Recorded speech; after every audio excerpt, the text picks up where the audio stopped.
দেখো কাজ পাইনি অনেকেই আমাকে বলতো তুই যা না মানে এদের সাথে কথা বল তাদের সাথে কথা বল, বাট জাস্ট ও তো চটি চাট এখন পাল্টিবাজ হয়েছে। সারাদিন পরে গিয়ে সেই মানুষটাকে জোরে জোরে সবকিছু বলে দাও। আমি লেজিট আমি ভীষণ ভীষণ ভালো আছি, নিজের লাইফ নিয়ে যেরকম থাকি, যেটুকু দেখতে পাবো সোশ্যাল মিডিয়া আমি ভেরি হ্যাপি। দর্শকদের কাছেও অনেকদিন পরে আবার হুম ফিরছো। হুম তুমি যদিও হুম সোশ্যাল মিডিয়ায় এখন হুম খুব অ্যাক্টিভ এবং হুম দর্শক তোমাকে হুম দেখতে পাচ্ছে, হুম কিন্তু বড় পর্দায় ফেরা হুম আবার অনেকদিন পর কতটা নস্টালজিয়া লাগছে?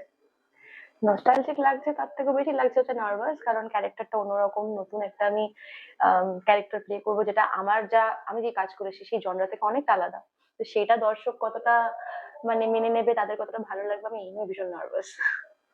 ঝিলিক, হুম হুম তোমাকে দর্শক হুম রাস্তায় দেখলেও বা ভালোবাসার থেকে ঝিলিক বলে, হ্যাঁ এটা কতটা ব্যাক ফিট করে তোমাকে? মানে এটার তো একটা নেগেটিভ সাইডও আছে। হুম হুম অন্য একটা ক্যারেক্টার হিসেবে নিজেকে তৈরি ধরা, হুম। সেটা কতটা চ্যালেঞ্জিং হচ্ছে?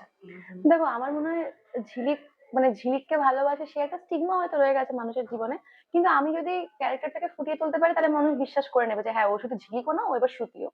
কিন্তু ঝিলিক ঝিলিক হওয়াটা এটা কিন্তু আমার কাছে মানে নেগেটিভ পয়েন্টস প্রচুর আছে। মানুষ ভাবে এ বাবা বাচ্চা মেয়েটা, ওর জন্য কার্টুন দেখতে পারতাম না, বা তুমি ছোট জামা পড়েছো কেন, তুমি তো সেই ঝিলিক, মাকে হারিয়ে ফেলেছো, এটা তো ঠিক না। এই নেগেটিভ সাইড গুলো বাদ দিয়ে বাকি সবটাই পজিটিভ, সেটা হচ্ছে মানুষের অনেক অনেক ভালোবাসা। তো ওইটুকুনি ভাবি না, আমার যদি মনে হয় আমি কিছু করবো আমি সেটা করি। কিন্তু এই ঝিলিকটা যেইটুকু নেগেটিভ সাইড আছে সেটা আমার কাছে আমি নেগেটিভ ধরি না, আমি জানি ওটা part and parcel of life.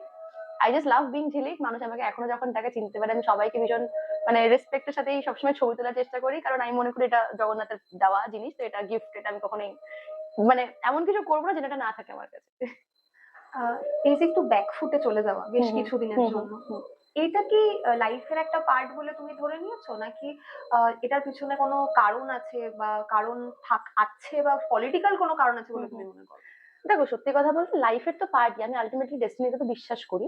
কিন্তু লাইফে ভালো হচ্ছে খারাপ হচ্ছে কার জন্য হচ্ছে সেটা আমাদেরকে জানতে হবে, সবকিছুতে একটা রিজন থাকে, কিন্তু এখানে হওয়ার থাকে বলেই হয়। তো সেই রিজনটা ডিরেক্টলি অর ইনডিরেক্টলি হ্যাঁ হয়তো বলতে পারো পলিটিক্স, কারণ আমি না কোনোদিনও মানে দেখো কাজ পাইনি অনেকেই আমাকে বলতো তুই যা না মানে এদের সাথে কথা বল তাদের সাথে কথা বল, বাট সামওয়্যার আমার ইনটিউশন বলতো এসব করিস না, মানে ইটস নট ফর এরকম করে বলিস না, মানে প্রবলেমে পড়ে যাবি, অনেক কন্ট্রোভার্সি, কারণ মানুষ একবার উম, একটা জিনিস পেতে শুরু করলে তারপর সে থামতে পারে না, তো তখন একটা থেকে একটা অনেক কিছুই করে ফেলে, অনেক আমি অনেক এক্সাম্পল জানি। তো আমার এত কমপ্লিকেটেড লাইফই চাইনি, তাই জন্যই আমার মনে হয়েছে যখন আমার সময় আসবে আমি নিশ্চয়ই আবার চুটিয়ে কাজ করব, অনেক অনেক কাজ করবো, দর্শকের আরো ভালোবাসা পাবো। বাট আপস এন্ড ডাউন তো part and parcel of life, তো ঠিক আছে, এসছে ডাউন এসছে আপও আসবে। বিভিন্ন রাজনৈতিক ময়দানে তোমরা আমাকে তোমাকে আমরা দেখেছি, হুম, হুম। প্রাক্তন মুখ্যমন্ত্রীর পাশেও তোমাকে হ্যাঁ আমরা হ্যাঁ হ্যাঁ দেখেছি নিশ্চয়ই অনেকবার। দেখেছো। হুম হুম। তো সেটা কি সেই রাজনৈতিক দলের প্রতি কোনো অবসেশন, বা নাকি নিছকই কোনো নিমন্ত্রণ? দেখো আমি সত্যি কথা বলবো, ওই সময়টা 2000, আমাকে তোমরা লাস্ট হয়তো দেখেছো 2014 অব্দি, মানে ইন্ডাস্ট্রিতেও ঠিকভাবে, তারপর সিরিয়ালটা শেষ হওয়ার পরে কিন্তু আমি খুব যে বিভিন্ন অনুষ্ঠানে যেতাম তা না, কিন্তু এটা সত্যি অনুষ্ঠান নিমন্ত্রণই ছিল। তখন অব্দি যে জিনিসটা পরে আস্তে আস্তে হয়েছে সেটা কিন্তু সেই মুহূর্তে ততটা ছিল না। তখনও ইন্ডাস্ট্রি খুব সুন্দর লাগছিল, মানে বোঝা যাচ্ছিল না, যেটা আমরা আস্তে আস্তে কোভিড এর আগে কোভিড এর পর থেকে বুঝতে পেরেছি। তো আমাদের দিক থেকে হ্যাঁ আমরা অনুষ্ঠান আমাদের ইনভাইট করে সেখানে আমাদের পারফরমেন্স থাকতো, অনেক সময় সেগুলো করতাম, মানে যেমন অ্যাওয়ার্ড ফাংশন হয়, আমরা চ্যানেলে কাজ করেছি তো ওরকমই কিন্তু ছিল ব্যাপারটা। বাট এই 20-র পর থেকে 21-এর পর থেকে যেটা হতে শুরু করলো তখন জিনিসটা সত্যি ডিস্টার্বিং ছিল।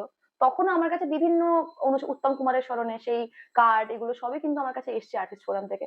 বাট আমি কোথাও একটা একটু আনকমফোর্টেবল মনে করেছি বলে কিন্তু সব অনুষ্ঠানে আমি নিজেই যাইনি, মানে জাস্ট যাইনি। তো আমি নিজে থেকেই মনে হচ্ছে না আমি এরকম ভাবে এখানে গা লাগাতে আমার ঠিক হবে না।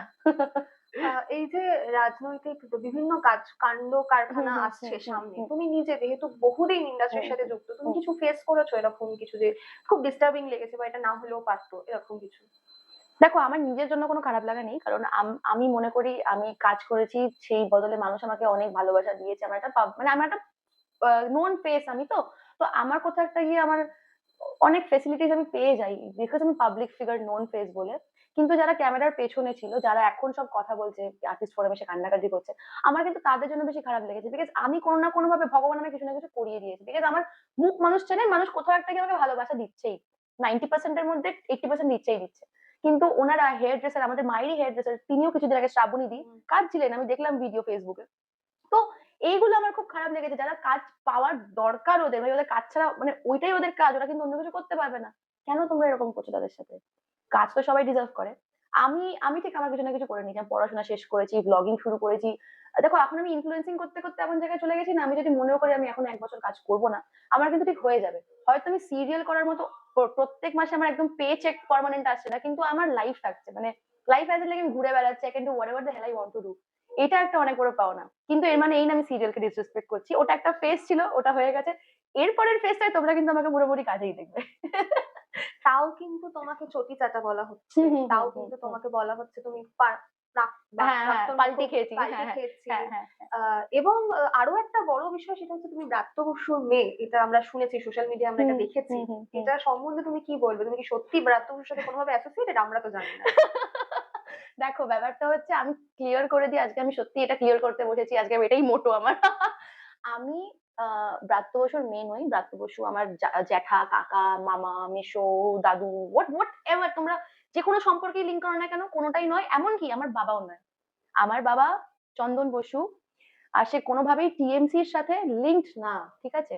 তো এই ভুল ভ্রান্তিটার জন্যই হয়তো অনেকেই আমি দেখি কমেন্ট করে, ও তো ব্রাত্য বসু, ও তো চটি চাটা, এখন পাল্টিবাজ হয়েছে।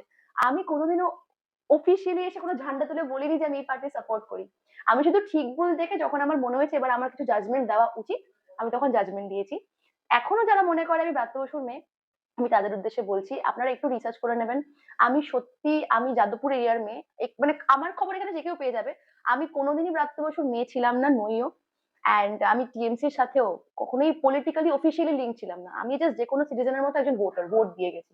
শুধু কাজের জন্য অল্প বয়সে যেটুকু আমায় থাকতে হয়েছে আমি ছিলাম, বাট বড় হওয়ার পরে কিন্তু আমি ইনভলভমেন্ট দেখাইনি কখনোই। পালাবদল হয়েছে, হুম হুম রাজনৈতিক হুম পালাবদল হুম, হয়েছে, একদম। আমাদের মুখ্যমন্ত্রী চেঞ্জ হুম হয়েছে। হুম হুম। সেক্ষেত্রে আমাকে তিথিকেও তিথি কতটা খুশি এটা নিয়ে? দেখো খুশি বলতে, নতুন সরকার এসেছেন, আমার অনেক আস্থা আছে ওনাদের প্রতি। ওনারা যতটুকু যা ডিসপিউট হয়েছে এতদিনে, আর আমি ইন্ডাস্ট্রির কথা বলছি কারণ আমি ইন্ডাস্ট্রির মেয়ে, তো আমি ইন্ডাস্ট্রিকে ভালোও দেখেছি, খারাপ হতে দেখেছি, এখন আবার যে বদলটা আসবে সেটা হতে দেখবো। এই বদলটা যেন ভালো বদল হয়, এটাই আমার আমাদের নতুন মুখ্যমন্ত্রী শুভেন্দু অধিকারীর কাছে একটাই আবেদন, স্যার আপনি দেখবেন যেন আমরা সবাই ডিজার্ভিং কারণে যেন কাজ পাই, যোগ্যতা আছে, সে নতুন নিউ কামার হোক কি সে ওল্ড হোক, গ্রুপিজম, পার্টি করে বললে ওকেই নেওয়া হবে, ওর প্রতি ফেভারিজম, এই জিনিসগুলো এবার যেন বন্ধ হয়। সবাই কাজ পাক, সবাই ভালো ভালো কাজ করুক, সবাই হাসি খুশি থাকুক, ইন্ডাস্ট্রিটা পরিবারের মতো থাকুক, ব্যাস। নতুন দলের তরফে যদি কোনো আমন্ত্রণ পত্র আসে, সেখানে কি তিথিকে আমরা দেখতে পাবো? আম, আমি না সত্যি কথা বলতে পলিটিক্সে না, মানে অতটা আমার নলেজ পলিটিক্স নিয়ে নেই। রিসেন্ট পলিটিক্সে এমন জিনিস হয়েছে বলেই না আমার একটা ইন্টারেস্ট এসছে, নাহলে আমি কিন্তু 2024 সাল অব্দিও পলিটিক্স নিয়ে এত ইন্টারেস্টেড ছিলাম না। তা এখন যখন এসছে আমার মনে হয়, আমার আমার আমি জাস্ট 25, আমি এতটা বুঝি না যে আমি এই মুহূর্তেই করতে পারবো। কিন্তু লেটস সি, সময় বলে দেবে, যদি হওয়ার থাকে, না হওয়ার থাকলে হবে না। তিথির জীবনে প্রেম এসছে, আমরা সোশ্যাল মিডিয়ায় সেটা জানি এবং সোশ্যাল মিডিয়া আমরা সেটা দেখতে পাচ্ছি, কিন্তু সেটা কে বা সেই ব্যক্তি কে সেটা কিন্তু আমরা জানি না। সেটা কি আমরা জানতে পারবো? নিশ্চয়ই জানতে পারবে, কিন্তু মানে দেখো আমি ডিসাইড করেছি যে আমার বিয়ে হয়ে যাওয়ার পরে, আমি জানি না আমার কবে বিয়ে হবে, আগেই বলছি, but someday I will get married. তারপরে তোমরা সবাই জানতে পারবে, বিকজ সোশ্যাল মিডিয়া থেকে আমি মনে করি এখন একটু দূরে রাখাই ভালো সবকিছু, because মানুষের, মানে জানো তো কখন কে কি চোখে কি দেখে, ভালো হবে কি খারাপ হবে আমি ড্রেস নিতে পারবো না। আহ শেষ করব, হুম প্রেম থেকে শুরু, তোমার হুম সিনেমা হুম আসছে, হুম। কি বলবে দর্শকদের জন্য?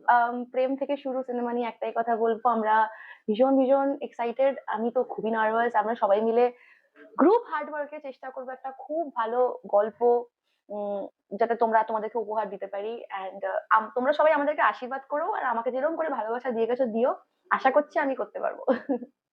প্রেম এই শব্দটা হুম। তিথির কাছে এখন কি? প্রেম হচ্ছে সারাদিন পরে গিয়ে সেই মানুষকে জড়িয়ে ধরে সবকিছু বলে দাও।